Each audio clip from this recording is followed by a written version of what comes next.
It's time for another book haul on the channel, and this one's a little bit unique. I've done a book haul in the past on here for our Friends of the Library used book sale that's acts as a fundraiser for the local library system where I live. But this year I actually volunteered to help get the Friends of the Library ready for their book sale.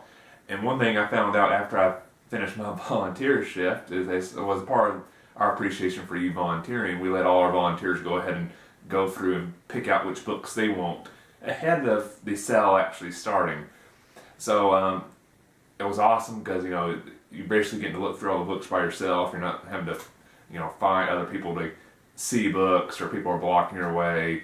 It's a lot less chaotic. You can take your time. So I got some really cool books. I'm really excited to show these to you. So without further ado, here's the books I got from my little sneak preview haul from a Friends of the Library sale. First up is The Last of the Mohicans by James Fenimore Cooper. Love this movie. Love the movie. The Last of the Mohicans was one of my favorite movies of all time. And as I mentioned on the channel in the past too, I try to read one or two classics each year that I've just never read before. And this is one of these classics I've never read before. I've always kind of wanted to, just never had. So when I saw this one in the classic sections of the sale, I thought, ooh, gotta get this one and finally check it off my list. So Last of the Mohicans. Next up is Child 44 by Tom Rob Smith. Kind of interesting sounding book. I hadn't really heard of this one before, but it's set in the Soviet Union, and there's a little bit of a mystery element to it, as somebody it sounds like is loyal to the Soviet Union, but then they get caught up in something, and they're starting uncovering some secrets and some conspiracies. So it sounds like an interesting little book. I really liked the covers. What caught my view, and then I read the description. I thought, oh, that sounds interesting. And for the sale, this was just $2. So I mean, can't turn that down. So I'm excited to read that one. Then you have Emperor: The Gates of Rome by Con Iggulden. I don't know how you pronounce that last name. Iggulden. I apologize. I'm sure I badly mispronounced that last name. Interesting sounding fiction book. Kind of set in the time of the Roman Empire.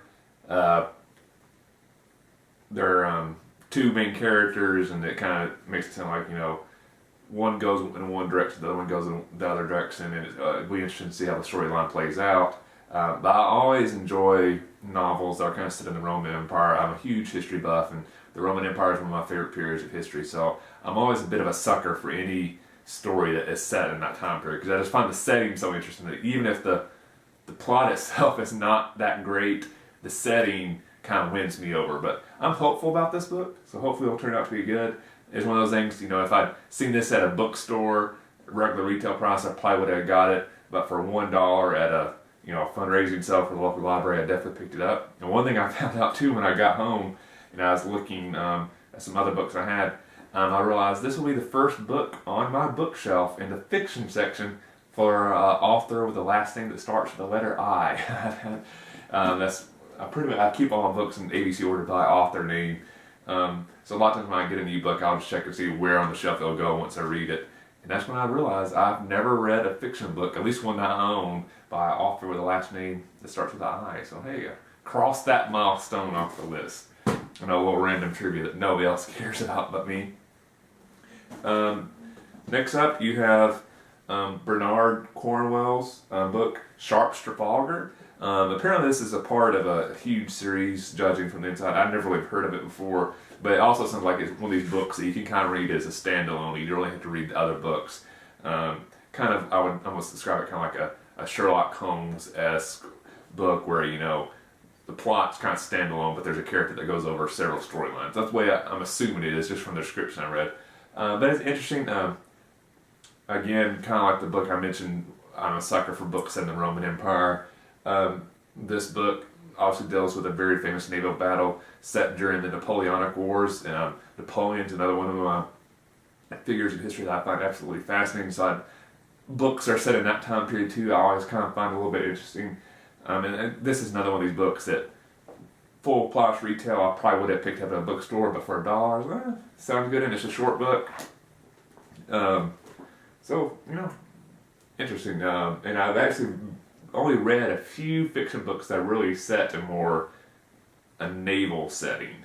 So I'm kind of interested to see how that plays out. But Sharp Trafalgar, looking forward to reading it. And then those are the fiction books I got. I got a couple of nonfiction. You have Lost to the West, The Forgotten Byzantine Empire That Rescued Western Civilization. And it's by Lars Brownworth.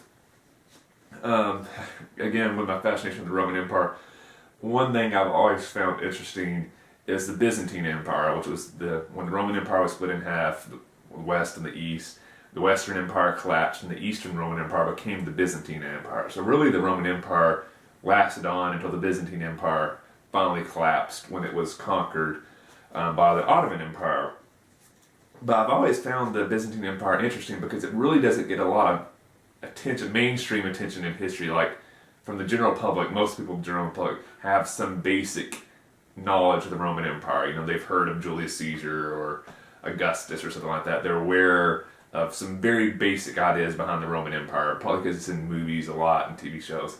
But you very rarely see the Byzantine Empire reference. I think, if you just mention the Byzantine Empire to a regular person, they probably never heard of it, even though it really was the continuation of the Roman Empire. And so I've always kind of been fascinated by that period of history, but I haven't had a chance to read too many books about it. I've read a couple, but not a whole lot. The most recent one I read was a book about the fall of Constantinople, and that kind of covered the later part of the Byzantine Empire and basically kind of went into detail of why the Byzantine Empire was collapsing, and got to the point where Constantinople was able to be sacked by the Ottoman Empire.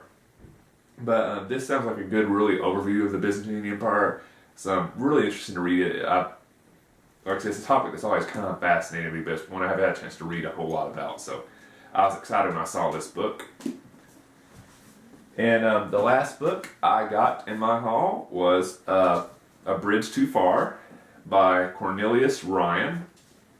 And this one, as you see, did not have a book jacket. It's also a much older copy. Let me see in here what the date is from it. It is